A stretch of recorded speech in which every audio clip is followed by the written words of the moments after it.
महाराष्ट्राच्या राजकारणात 1990च्या दशकापासून खर तर एक अतिशय धडाडीचं नेतृत्व म्हणून आपल्या सगळ्यांना ओळख असणारे अजितदादांचं आज अपघातामध्ये अकाली असं निधन झालं.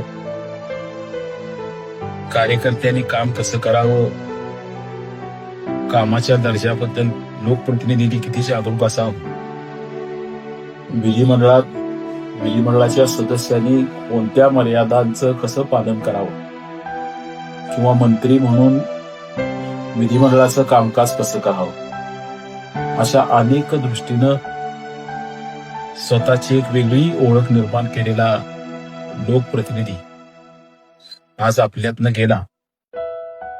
मला वाटते माझा आणि त्यांचा ऋणानुबंध जवळजवळ 31 वर्षापासूनचा. 1995 साली ते पहिल्यांदा महाराष्ट्राच्या मंत्रिमंडळात राज्यमंत्री असताना वारणानगरला मी पहिला मोठा कार्यक्रम त्यांचा आयोजित केला होता. आणि मग त्यांच्याबरोबर आमदार म्हणून मला काम करता आलं, त्यांच्या मंत्रिमंडळात काम करता आलं. आणि म्हणून मला असं वाटते की एका चांगल्या नेतृत्वाला महाराष्ट्र आज धोका झाला. त्यांच्या आत्म्याला चिरशांती तर लाभावी आणि त्यांच्या कुटुंबियांना सुद्धा या आघातातून सावरण्यासाठी परमेश्वरानं शक्ती द्यावी, ही वारणा परिवाराच्या आणि माझ्या जनसुराज्य परिवाराच्या वतीनं मी मनापासूनची आदरांजली व्यक्त